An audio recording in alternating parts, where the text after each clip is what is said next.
Republic Kannada ಪಿಳ್ಳೆಕೆರೆನಹಳ್ಳಿಯಿಂದ ground report ಮಾಡಿದೆ. Republic Kannada ಅಲ್ಲಿನ ಜನರನ್ನ ಮಾತಾಡಿಸಿದಾಗ ಆ ಯಮಸ್ವರೂಪಿ ರಾಷ್ಟ್ರೀಯ ಹೈವೇಯ ಕರಾಳತೆಯನ್ನು ಅವರು ವಿವರಿಸಿದ್ದಾರೆ. ಏನು ಹೇಳಿದ್ದಾರೆ ಅಣ್ಣಂದ್ರು ನೋಡೋಣ ಬನ್ನಿ. ಯಮಸ್ವರೂಪಿ ನ್ಯಾಷನಲ್ ಹೈವೇ ರಾಷ್ಟ್ರೀಯ ಹೆದ್ದಾರಿ ಪಿಳ್ಳೆಕೆರೆನಹಳ್ಳಿ ಭಾಗದ ಜನರಿಗೆ ಹೇಗೆ ಶಾಪವಾಗಿದೆ ಅನ್ನೋದನ್ನು ರಿಪಬ್ಲಿಕ್ ಕನ್ನಡ ಇಡೀ ದಿನ ಯಮಸ್ವರೂಪಿ ರಾಷ್ಟ್ರೀಯ ಹೈವೇ ಅನ್ನುವಂಥ ಶೀರ್ಷಿಕೆ ಅಡಿಯಲ್ಲಿ ಪಿಳ್ಳೆಕೆರೆನಹಳ್ಳಿಯಲ್ಲಿ ವಾಸ ಮಾಡ್ತಾ ಇರುವಂಥ ಸುಮಾರು 5,000ಕ್ಕೂ ಹೆಚ್ಚು ಜನರ ಬದುಕಿನ ಜೊತೆಗೆ, ಜೀವದ ಜೊತೆಗೆ, ಮಕ್ಕಳ ಭವಿಷ್ಯದ ಜೊತೆಗೆ ಹೇಗೆಲ್ಲ ಚೆಲ್ಲಾಟ ಆಡ್ತಾ ಇದೆ ಅನ್ನೋದನ್ನು ಎಳೆಯಾಗಿ ರಿಪಬ್ಲಿಕ್ ಕನ್ನಡ ನಿಮ್ಮ ಮುಂದೆ ತೆರೆದಿಡ್ತಾ ಇದೆ. ಇವತ್ತು ಊರಿಗೆ ಊರೇ ಈ ವ್ಯವಸ್ಥೆಯ ವಿರುದ್ಧ ಸಿಡಿದೆದ್ದಿದೆ.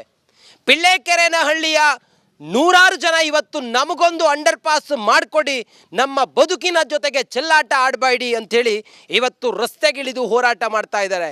ಊರಿಗೂರೇ ಇವತ್ತು ಆಂದೋಲನದ ರೀತಿಯಲ್ಲಿ ಎಲ್ಲರೂ ಕೂಡ ಸೇರಿದ್ದಾರೆ. ಪ್ಲೇ ಕಾರ್ಡ್ಗಳನ್ನು ಹಿಡಿದುಕೊಂಡು ಆಕ್ರೋಶವನ್ನು ಹೊರಹಾಕ್ತಾ ಇದ್ದಾರೆ.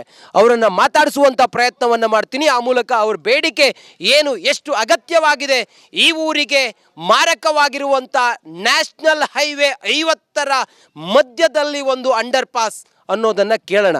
ಸರ್, ಅಂಡರ್ ಪಾಸ್ ಇಲ್ಲದೆ ತಮ್ಮ ಬದುಕೆಷ್ಟು ಹೈರಾಣಾಗಿದೆ ಸರ್ ಪಿಳ್ಳೆಕೆರೆನಹಳ್ಳಿಯ ಜನರದ್ದು? ಸರ್, ನಾವು ಸುಮಾರು 5-6 ವರ್ಷದಿಂದ ನಾವು ಇದನ್ನು ಹೋರಾಟ ಮಾಡ್ಕೊಂಡೇ ಬರ್ತಾ ಇದ್ದೀವಿ. ನಮ್ಮ ಪಿಳ್ಳೆಕೆರೆನಹಳ್ಳಿ ಗ್ರಾಮದ ಸರ್ಕಾರಿ ಶಾಲೆ ಮಕ್ಕಳು ಹೋಗ್ತಾರೆ, ತಂದೆ ತಾಯಿಗಳು ಭಯದಲ್ಲಿ ವಾತಾವರಣ ಜೀವನ ಮಾಡ್ತಿದ್ದಾರೆ. ಮಕ್ಕಳು ಸ್ಕೂಲಿಗೆ ಕಳಿಸಿ ಅವರಿಗೆ ನೆಮ್ಮದಿ ಇರಲ್ಲ, ಕೆಲಸಕ್ಕೆ ಹೋಗಿರಲ್ಲ. ಯಾಕಂದರೆ ಚಿಕ್ಕ ಮಕ್ಕಳು, ಅವ್ರಿಗೆ ನೆಮ್ಮದಿನೇ ಇರಲ್ದಂಗೆ ಆಗಿದೆ. ತಂದೆ ತಾಯಿಗಳಿಗೆ, ಸಾರ್ವಜನಿಕರಿಗೆ, ಪ್ರತಿಯೊಬ್ಬರಿಗೂ ತೊಂದರೆ ಆಗಿದೆ. ಎಷ್ಟು ಶಾಲೆ ಮಕ್ಕಳದ್ದು ಒಂದು ಕಡೆಯಲ್ಲಾದರೆ ಸರ್, ಪಾಪ ಯಾರೋ ದಿನಸಿ ತಗೊಂಡು ಹೋಗ್ಬೇಕಂತ ಹೇಳಿದ್ರು ಕೂಡ ಆ ಹೈವೇ ದಾಟ್ಕೊಂಡೇ ಹೋಗಬೇಕು.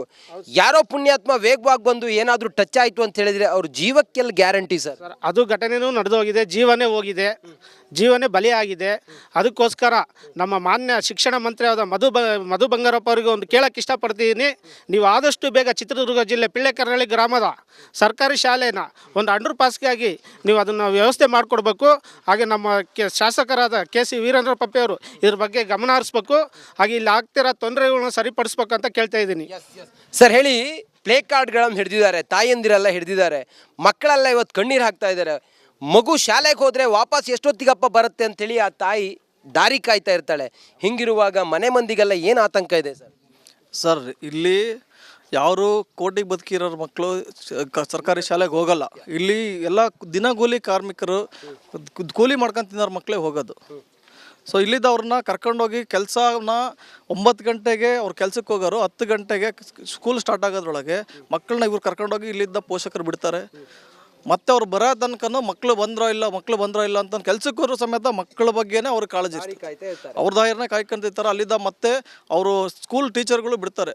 ಅವರು ತುಂಬ ದೊಡ್ಡ ಕಾರ್ಯಕ್ರಮ ನಡೀತಾ ಇದೆ ಇಲ್ಲಿ. ಅಲ್ಲಿ ಫುಲ್ ಮೇನ್ ಹೈವೇ ಇರೋದ್ರಿಂದ, NH ಮೇನ್ ಹೈವೇ ಇರೋದ್ರಿಂದ ಫುಲ್ ಹೆವಿ ಗಾಡಿಗಳು ಬರ್ತಾ ಇರ್ತವೆ. ಇದನ್ನು ನಾವು ತಳಮಟ್ಟದಿಂದ ಸ್ಟಾರ್ಟಿಂಗಿಂದನೂ ಹೋರಾಟ ಮಾಡ್ಕೊಂಡು ಬರ್ತಾನೆ ಇದ್ದೀವಿ. ಇದಕ್ಕೆ ಯಾರೂ ಸ್ಪಂದಿಸಿಲ್ಲ. ದಯವಿಟ್ಟು ಇದಕ್ಕೆ ಸರ್ಕಾರ ಹೊಣೆ ಅಂತ ನಾವು ಹೇಳ್ತೀವಿ. ಸರ್, ಹಿಂಗಾದರೆ ಹೆಂಗೆ? ನೀವು ಯಾರಿಗಾದರೂ ಮನವಿ ಮಾಡಿದ್ದು ಅಥವಾ ಹೋರಾಟ ಮಾಡಿದ್ದು, ಯಾರಾದರೂ ನಿಮಗೆ ಸ್ಪಂದಿಸಿದ್ದು ಇದೆಯಾ? ಸರ್, ಇದು ರಾಷ್ಟ್ರೀಯ ಹೆದ್ದಾರಿ ಮುಂಚೆ NH 13 ಅಂತ ಇತ್ತು. ಈಗ 50 ಆಗಿದೆ. 50 ಆಗಿದೆ. ಇದು ಸರಿಸುಮಾರು 2017ರಲ್ಲಿ ಪ್ರಾರಂಭ ಆಯಿತು ನ್ಯಾಷನಲ್ ಹೈವೇ ಆಗಿದ್ದು. ಬಟ್ ನಾವು ಹೈವೇ ಆದಮೇಲೆ ನಮಗೆ ಭರವಸೆ ಕೊಟ್ಟಿದ್ದರು. ಏನಂತ ಅಂದರೆ, ನಿಮಗೆ ಅಂಡರ್ ಪಾಸ್ ಮಾಡಿಕೊಡ್ತೀವಿ, ನಿಮಗೆ ಯಾವ್ದಾರು ಒಂದು ರೀತಿಯಲ್ಲಿ ಅನುಕೂಲ ಮಾಡಿಕೊಡ್ತೀವಿ ನಿಮ್ಮೂರಿಗೆ ಪಾಸ್ ಆಗೋದಕ್ಕೆ ಅಂತೇಳಿ. ಅದು ಅವರು ಮಾಡಲಿಲ್ಲ. ಕೊನೆಗೆ ಅದನ್ನು ಜಬರ್ದಸ್ತ್ ಮಾಡಿ ಪೊಲೀಸ್ ಬಂದೋಬಸ್ತ್ ಇಟ್ಟು ನಾವು ತಡೆ ಮಾಡಿದ್ವಿ, ರಸ್ತೆ ತಡೆ ಮಾಡಿದ್ವಿ, ಎಲ್ಲ ಮಾಡಿದ್ವಿ. ಅವರು ಅದನ್ನು ಅಂದರೆ ಒಂದು ಇದು ಒತ್ತಾಯ ಗಂಭೀರವಾಗಿ ಪರಿಗಣಿಸಿ ಮಾಡಿ ಅದನ್ನು ನಮ್ಮನ್ನೆಲ್ಲ ದರ್ಬಾಳಿಕೆಯಿಂದ ಮಾಡಿದರು. ಅದಾದ ತಕ್ಷಣವೇ ಸ್ಕೂಲು ಆ ಕಡೆ ಇರೋದ್ರಿಂದ ಮಕ್ಕಳು ಆ ಕಡೆಯಿಂದ ಈ ಕಡೆಗೆ ಪಾಸಾಗೋದು ಭಾಳ ತುಂಬ ಕಷ್ಟ. ಯಾರದೇ ಆಗಿರಲಿ, ಅದು ಸರ್ಕಾರಿ ಶಾಲೆ ಆಗಿರೋದ್ರಿಂದ ನಾವು ಅದೇ ಶಾಲೆಗೆ ಓದಿರೋದು.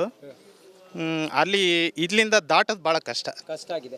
ನೋಡುವ ಮುಂದಿನ ಹಂತದಲ್ಲಿ ಇದೇನಾಗತ್ತೆ ಅನ್ನೋದನ್ನ ಕ್ಯಾಮ್ರಾ ಪರ್ಸನ್ ರಾಕೇಶ್ ಗುಳೇಜ್ ಜೊತೆಗೆ ನಾನು ರಂಜಿತ್ ಶಿರಿಯಾ, ರಿಪಬ್ಲಿಕ್ ಕನ್ನಡ, ಚಿತ್ರದುರ್ಗ.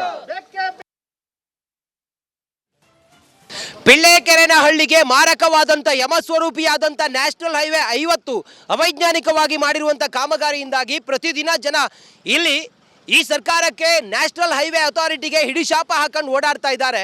ಹೀಗಾಗಿ ಇವತ್ತು ಏನಾದರೂ ಮಾಡಿ ಈ ಒಂದು ನ್ಯಾಷನಲ್ ಹೈವೇ ಇದೆಯಲ್ಲ ಇದಕ್ಕೊಂದು ಅಂಡರ್ ಪಾಸನ್ನು ಮಾಡಲೇಬೇಕು ಅಂತೇಳಿ ಇವತ್ತು ಪಿಳ್ಳೆಕೆರೆನಹಳ್ಳಿಯ ಕನ್ನಡ ಪರ ಸಂಘಟನೆಗಳು, ಚಿತ್ರದುರ್ಗ ಭಾಗದ ಕನ್ನಡ ಪರ ಸಂಘಟನೆಗಳು ರಾಷ್ಟ್ರೀಯ ಹೈವೇಯನ್ನು ಸಂಪೂರ್ಣವಾಗಿ ಬಂದ್ ಮಾಡಿದ್ದಾರೆ. ಹೀಗಾಗಿ ವೆಹಿಕಲ್ಗಳೆಲ್ಲವೂ ಕೂಡ ಸಾಲಾಗಿ ನಿಂತ್ಕೊಂಡಿದೆ. ರಾಷ್ಟ್ರೀಯ ಹೈವೇಯನ್ನು ಬಂದ್ ಮಾಡಿ ತಮ್ಮ ಆಕ್ರೋಶವನ್ನು ಹೊರಹಾಕ್ತಾ ಇದ್ದಾರೆ. ಇಲ್ಲಿರುವಂಥ ಬಹುತೇಕ ಜನ ಇದ್ದಾರಲ್ಲ, ಈ ಭಾಗದಲ್ಲಿ ಆಗ್ತಾ ಇರುವಂಥ ಈ ಅವ್ಯವಸ್ಥೆಯ ಕಾರಣಕ್ಕೋಸ್ಕರ, ಸರ್ಕಾರವನ್ನು ಎಚ್ಚರಿಸೋ ಕಾರಣಕ್ಕೋಸ್ಕರ ತಾಯಂದಿರೆಲ್ಲ ಇವತ್ತು ರಸ್ತೆಗಿಳಿದು, ಬೀದಿಗಿಳಿದು ಇವತ್ತು ಹೋರಾಟ ಮಾಡ್ತಾ ಇದ್ದಾರೆ. ಮಕ್ಕಳ ಜೀವವನ್ನು ಉಳಿಸೋದಕ್ಕೆ ನಮಗೊಂದು ಅಂಡರ್ ಪಾಸ್ ಬೇಕು, ರಾಷ್ಟ್ರೀಯ ಹೆದ್ದಾರಿಗೆ ಇನ್ನೆಷ್ಟು ಬಲಿಬೇಕು ಅನ್ನುವ ಕ್ಯಾಂಪೇನ್ ಅನ್ನು ಮಾಡ್ತಾ ಇದ್ದಾರೆ. ನೋಡಿ, ಆ ಮೂಲಕ ಸರ್ಕಾರಕ್ಕೆ ಎಚ್ಚರಿಸುವಂತ ಪ್ರಯತ್ನವನ್ನು ಮಾಡ್ತಾ ಇದ್ದಾರೆ. ಈ ಭಾಗದಲ್ಲಿ ಆಗಿರುವಂಥ ಅನಾಹುತಗಳೆಷ್ಟು, ಈ ಭಾಗದಲ್ಲಿ ಆಗಿರುವಂಥ ಆಕ್ಸಿಡೆಂಟ್ಗಳೆಷ್ಟು. ಆದರೆ ಇನ್ನು ಮುಂದೆ ಹಿಂಗಾಗಬಾರ್ದು. ಒಂದು ವೇಳೆ ಸರ್ಕಾರ ಈ ಕುರಿತಾಗಿ ಕ್ರಮವನ್ನು ಕೈಗೊಳ್ಳದೆ ಹೋದರೆ ನಾವೆಲ್ಲರೂ ಕೂಡ ಬೀದಿಗಿಳಿದು ಹೋರಾಟವನ್ನು ಮಾಡ್ತೀವಿ ಅಂತೇಳಿ ಇವತ್ತು ಕನ್ನಡ ಪರ ಸಂಘಟನೆಯವರು ಎಲ್ಲರೂ ಕೂಡ ಈ ಭಾಗದ ಜ್ವಲಂತ ಸಮಸ್ಯೆ ಆಗಿರುವಂಥ ಈ ಅವೈಜ್ಞಾನಿಕವಾದಂಥ ಹೈವೇ ಕಾಮಗಾರಿ, ಹೈವೇ ನಿರ್ಮಾಣ ಇದೆಯಲ್ಲ, ಈ ಹಳ್ಳಿಯ ಯಾವುದು ಪಿಳ್ಳೆಕೆರೆನಹಳ್ಳಿಯ ಜನರ ಮಾರಕವಾದಂಥ ಯಮಸ್ವರೂಪಿ ಹೈವೇಗೆ ಒಂದು ಅಂಡರ್ ಪಾಸ್ ಮಾಡಲೇಬೇಕು ಅಂತೇಳಿ ಪಟ್ಟು ಹಿಡಿದಿದ್ದಾರೆ. ಅವ್ರನ್ನ ನಾನು ಮುಂದುವರೆದು ಮಾತಾಡಿಸ್ತೀನಿ. ಹೈವೇ ಕಂಪ್ಲೀಟ್ ಜಾಮ್ ಆಗಿದೆ. ಇನ್ನು ಮುಂದೆ ನೀವು ಇದನ್ನು ಜಾಣ ಕುರುಡು ಪ್ರದರ್ಶನ ಮಾಡಿದ್ರಿ ಅಂತೇಳಿ ಆದರೆ ಖಂಡಿತ ಈ ಭಾಗದ ಜನ ಸುಮ್ಮನೆ ಇರೋದಿಲ್ಲ. ಈ ಜನರ ಒತ್ತಾಯ ಇದಾಗಿದೆ. ಸಂಪೂರ್ಣ ಹೈವೇ ಜಾಮ್ ಆಗಿದೆ. ಕನ್ನಡ ಪರ ಸಂಘಟನೆಯವರು ರಸ್ತೆ ಮುಂದೆ ನಿಂತು ಪ್ರತಿಭಟನೆಯನ್ನು ಮಾಡ್ತಾ ಆ ಮೂಲಕ ಸರ್ಕಾರಕ್ಕೆ ಒತ್ತಾಯ ಮಾಡ್ತಾ ಇದ್ದಾರೆ. ರಾಷ್ಟ್ರೀಯ ಹೈವೇ ಅಥಾರಿಟಿ, ನ್ಯಾಷನಲ್ ಹೈವೇ 50 ಈ ಭಾಗದಲ್ಲಿ ಒಂದು ಅಂಡರ್ ಪಾಸ್ ಬೇಕು ಅನ್ನೋದು ಇವರೆಲ್ಲರ ಆಕ್ರೋಶಕ್ಕೆ ಕಾರಣವಾಗಿದೆ. ಕ್ಯಾಮ್ರಾ ಪರ್ಸನ್ ರಾಕೇಶ್ ಗುಳೇಜ್ ಜೊತೆಗೆ ನಾನು ರಂಜಿತ್ ಶಿರಿಯಾರ್, ರಿಪಬ್ಲಿಕ್ ಕನ್ನಡ, ಚಿತ್ರದುರ್ಗ.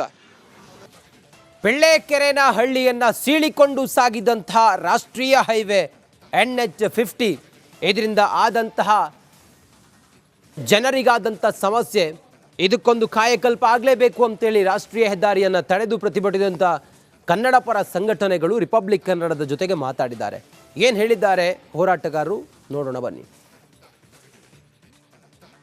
ಪಿಳ್ಳೆಕೆರೆನಹಳ್ಳಿಗೆ ಯಮಸ್ವರೂಪಿಯಾದಂಥ ರಾಷ್ಟ್ರೀಯ ಹೈವೇಗೆ ಒಂದು ಅಂಡರ್ ಪಾಸ್ ಮಾಡಬೇಕು ಅಂತೇಳಿ ಕನ್ನಡ ಪರ ಸಂಘಟನೆಗಳು ಇವತ್ತು ಹೆದ್ದಾರಿಯನ್ನು ಬಂದ್ ಮಾಡೋ ಮೂಲಕ ಆಕ್ರೋಶವನ್ನು ಹೊರಹಾಕಿದ್ದಾರೆ. ಅವರನ್ನೇ ಮಾತಾಡಿಸುವ ಪ್ರಯತ್ನ ಮಾಡ್ತೀನಿ. ಸರ್, ಎಷ್ಟು ವರ್ಷಗಳಿಂದ ಈ ನರಕ ಅನುಭವಿಸ್ತಿದ್ದಾರೆ ಸರ್ ಈ ಭಾಗದ ಜನ? ಈ ರಾಷ್ಟ್ರೀಯ ಹೆದ್ದಾರಿ ಪ್ರಾಧಿಕಾರ ಏನು ಹೊಸ ಹೈವೇ ಮಾಡ್ತು, ಅವತ್ತಿನಿಂದ ಇವತ್ತಿನವರೆಗೂ ಈ ನಮ್ಮ ಸರ್ಕಾರಿ ಹಿರಿಯ ಪ್ರಾಥಮಿಕ ಶಾಲೆಗೆ ಮಕ್ಕಳು ಓಡಾಡಬೇಕಂದ್ರೆ ಆ ಕಡೆಯಿಂದ ಈ ಕಡೆಗೆ ಬರಬೇಕಾದ್ರೆ ಹರಸಾಹಸ ಮಾಡಬೇಕಾಗುತ್ತೆ. ಅವರ ಪ್ರಾಣವನ್ನು ಬಿಗಿದಾಗಿ ಅಪ್ಪಿಕೊಂಡು ಬರಬೇಕಾಗುತ್ತೆ. ತಂದೆ ತಾಯಿಗಳು ಶಾಲೆಗೆ ಕಳಿಸ್ಲಿಕ್ಕೆ ಇವತ್ತು ಹಿಂದೇಟು ವಹಿಸ್ತಾ ಇದ್ದಾರೆ. ಯಾಕೆ ಅಂತ ಹೇಳಿದರೆ, ಇಲ್ಲಿಗೆ ಒಬ್ಬ ಮಗು ಬರಬೇಕಾದ್ರೆ ಆ ಕಡೆ ರಸ್ತೆ ದಾಟ್ಕೊಂಡೇ ಬರಬೇಕು. ಅಂಡರ್ ಪಾಸ್ ಮಾಡಿಲ್ಲ, ಅಂಡರ್ ಪಾಸ್ ಮಾಡಬೇಕು ಅಂತೇಳಿ ಹಿಂದೆ ಹೋರಾಟ ಮಾಡಿದಾಗ ಸ್ಥಳೀಯರನ್ನೆಲ್ಲ ಕೇಸ್ ದಾಖಲೆ ಮಾಡೋದ್ರ ಮುಖೇನ ಒಂದು ಪೊಲೀಸ್ ಇಲಾಖೆಯನ್ನು ಉಪಯೋಗಿಸ್ಕೊಂಡು ಈ ಒಂದು ಹೆದ್ದಾರಿ ಪ್ರಾಧಿಕಾರ ಈ ರಸ್ತೆಯನ್ನು ನಿರ್ಮಾಣ ಮಾಡಿದೆ. ಇದು ಅವೈಜ್ಞಾನಿಕವಾದ ರಸ್ತೆ ಮತ್ತು ಈ ಶಾಲೆ ಎಷ್ಟು ಉಪಯುಕ್ತವಾಗಿದೆ ಅಂದರೆ ಪ್ರತಿ ಚುನಾವಣೆಯಲ್ಲೂ ಇದೊಂದು ವೋಟಿಂಗ್ ಬೂತ್ ಆಗಿರೋದ್ರಿಂದ ಇಲ್ಲಿಗೆ ಸಾರ್ವಜನಿಕರು ಸಹ ಬರಬೇಕಾಗುತ್ತೆ. ಹಾಗಾಗಿ ಪ್ರತಿಯೊಬ್ಬರು ಅವರ ಪ್ರಾಣದ ಹಂಗನ್ನು ತೊರೆದು ಬರಬೇಕಾಗುತ್ತೆ ಅಂತ ಸಂದರ್ಭವನ್ನು ನಿರ್ಮಾಣ ಮಾಡಿದ್ದಾರೆ. ಇಲ್ಲಿ ಅಂಡರ್ ಪಾಸ್ ಆಗಲೇಬೇಕು. ಯಾಕೆ ಅಂತೇಳಿ ರಾಷ್ಟ್ರೀಯ ಹೆದ್ದಾರಿ ಪ್ರಾಧಿಕಾರ ಪ್ರತಿ ಊರಿನಲ್ಲೂ ಇದೇ ಪರಿಸ್ಥಿತಿಯನ್ನು ತಂದಿಟ್ಟಿದೆ. ಹಲವಾರು ಜೀವಗಳು ಪ್ರಾಣ ತೆತ್ತಿದ್ದಾವೆ. ಎಷ್ಟು ಇನ್ನೂ ಬಲಿ ಕೊಡಬೇಕು ಅಂತೇಳಿ ಗೊತ್ತಾಗ್ತಾ ಇಲ್ಲ. ಹಾಗಾಗಿ ಈ ಪ್ರಾಧಿಕಾರಕ್ಕೆ ನಾನಾದರೂ ಕೂಡ ಒತ್ತಾಯ ಮಾಡ್ತೇನೆ, ಮುಂದಿನ ದಿನಗಳಲ್ಲಿ ಇಲ್ಲೇನಾದರೂ ಅಂಡರ್ ಪಾಸ್ ಮಾಡದೆ ಹೋದರೆ ನಾವೆಲ್ಲ ಬೀದಿಗಿಳಿದು ಹೋರಾಟ ಮಾಡೋದ್ರ ಮುಖೇನ, ರಸ್ತೆ ತಡೆ ಮಾಡೋದ್ರ ಮುಖೇನ ನಾವು ಎಚ್ಚರಿಕೆಯನ್ನು ಕೊಡಬೇಕಾಗುತ್ತೆ ಅಂತೇಳಿ ಈ ಮೂಲಕ ಹೇಳಲಿಕ್ಕೆ ಇಚ್ಛೆಪಡ್ತೀನಿ. ತಾವೆಲ್ಲ ಇವತ್ತು ಹೆದ್ದಾರಿಯಲ್ಲಿ ನಿಂತು ಸಾಂಕೇತಿಕವಾಗಿ ಹೋರಾಟ ಮಾಡಿದ್ರಿ, ಆ ಮೂಲಕ ಹೆದ್ದಾರಿಯನ್ನು ತಡೆದಿದ್ದೀರಿ. ಒಂದು ವೇಳೆ ಇಲ್ಲೊಂದು ಅಂಡರ್ ಪಾಸ್ ಆಗಿಲ್ಲ ಅಂತ ಹೇಳಿದ್ರೆ ತಮ್ಮ ಹೋರಾಟ ಎಲ್ಲ ಹೇಗಿರುತ್ತೆ? ಹೋರಾಟ ಉಗ್ರವಾಗಿರುತ್ತೆ. ಎಲ್ಲ ತಾಯಂದಿರ ಕಷ್ಟನೂ ಒಂದೇ. ಮಕ್ಳನ್ನ ಕರ್ಕೊಂಡು ಅವ್ರ ಮನೇಲಿ ಎಷ್ಟೋ ಕೆಲಸಗಳು ಇರ್ತವೆ, ಬಿಟ್ಟು ಕಳಿಸಿರ್ತಾರೆ. ಆ ಮಕ್ಳು ಅಂಡರ್ ಪಾಸ್ ಮಾಡ್ಕೊಂಡು ಬರ್ಲಿಕ್ಕೆ ಆಗುತ್ತಾ? ನಾವು ವ್ಯವಸ್ಥೆ ಮಾಡ್ತೀವಿ ಅಂದಾಗ ನಮಗೋಸ್ಕರ ಒಳ್ಳೆ ವ್ಯವಸ್ಥೆ ಮಾಡ್ತೀವಿ ಅಂತ ಸರ್ಕಾರ ಹೇಳುತ್ತೆ. ಆದರೆ ರಾಷ್ಟ್ರೀಯ ಹೆದ್ದಾರಿಗೆ ಕೊಡಬೇಕಂತ ಕೊಡ್ತಾ ಇಲ್ವಲ್ಲ. ಅದರಿಂದ ಸಾಕಷ್ಟು ಮಕ್ಳಿಗೂ ಈಡಾಗ್ತಾರೆ, ಸಾಕಷ್ಟು ಜನನೂ ಆಗ್ತಾರೆ. ಸಾರ್ವಜನಿಕವಾಗಿ ಯೋಚನೆ ಮಾಡಬೇಕು. ಹೇಳಿ ಅಣ್ಣ, ಈ ಮೂಲಕ ತಾವು ಸರ್ಕಾರಕ್ಕೆ ಏನು ಹೇಳ್ತೀರಿ? ಇದನ್ನ ಭಾಳ ಖಂಡನಿಸ್ತೀವಿ. ಇದನ್ನು ಮುಂದೆ ಭಾಳ ಹೋರಾಟ ಮಾಡ್ತೀವಿ ನಾವು ಇದ್ರ ಬಗ್ಗೆ. ಸರ್, ಇಲ್ಲಿ ಮೇನಾಗಿ ಅಂಡರ್ ಪಾಸ್ ಆಗಲೇಬೇಕು. ಯಾಕಂದರೆ ಬರೋಂಥ ಮಕ್ಕಳುಗಳು ಕೈಯಲ್ಲಿ ಜೀವ ಇಟ್ಕೊಂಡು ಬರ್ತಾರೆ. ಇಲ್ಲಿ ಬರೋವಂಥ ಮಕ್ಕಳಿಗೆ ಯಾವಾಗ ನಾವು ವಾಪಸ್ ಮನೆಗೆ ಹೋಗ್ತೀವೋ ಇಲ್ಲೋ ಅನ್ನೋದೇ ಗ್ಯಾರಂಟಿ ಗೊತ್ತಾಯಿಲ್ಲ. ಇಲ್ಲಿದ್ದ ಸ್ಕೂಲಿಗೆ ಬಂದಮೇಲೆ ಅವರು ಓದಲಿಕ್ಕೆ ಅಲ್ಲಿ ಒಬ್ಬ ಮಿನಿಸ್ಟ್ರ್ ಇರ್ಬೋದಾಗಿರಲಿ ಮತ್ತೊಬ್ಬರಾಗಿರಲಿ ಏನಾಗಿರಲಿ ಫಂಕ್ಷನ್ಸ್ಗಳಿಗೆ ಎಷ್ಟೆಷ್ಟೋ ಕೋಟಿ ಲಕ್ಷ ಖರ್ಚು ಮಾಡ್ತಾರೆ.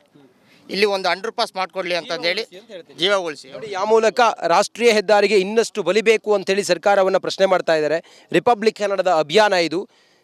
ರಿಪಬ್ಲಿಕ್ ಕನ್ನಡದ ಅಭಿಯಾನ ಯಮಸ್ವರೂಪಿ ರಾಷ್ಟ್ರೀಯ ಹೈವೇ, ಇದಕ್ಕೊಂದು ಅಂಡರ್ ಪಾಸ್ ಬೇಕು ಅಂತೇಳಿ. ಸರ್, ತಾವೇನು ಹೇಳ್ತೀವಿ? ನಾವು ಈ ಮಕ್ಕಳಿಗೋಸ್ಕರ ಎಂಥ ಹೋರಾಟಕ್ಕೂ ನಮ್ಮ ಕರ್ನಾಟಕ ರಕ್ಷಣಾ ವೇದಿಕೆ ಸದಾ ಸಿದ್ಧವಾಗಿರುತ್ತೆ. ಇದು ಏನೇ ಆದರೂ ನಾವು ಬಿಡೋದಿಲ್ಲ, ಉಗ್ರ ಹೋರಾಟ ಮಾಡ್ತೀವಿ. ಇದು ಫಸ್ಟು ಮಾಡಿಕೊಡ್ಬೇಕು ಅಂತೇಳಿ ನಾವು ಸರ್ಕಾರನ ಮತ್ತು ಹೈವೇ ಅಥಾರಿಟಿನ ಕೇಳ್ಕೊಂತಿದ್ದೀವಿ. ಕ್ಯಾಮ್ರಾ ಪರ್ಸನ್ ರಾಕೇಶ್ ಗುಳೇಜ್ ಜೊತೆಗೆ ನಾನು ರಂಜಿತ್ ಶುರಿಯಾರ್, ರಿಪಬ್ಲಿಕ್ ಕನ್ನಡ, ಚಿತ್ರದುರ್ಗ.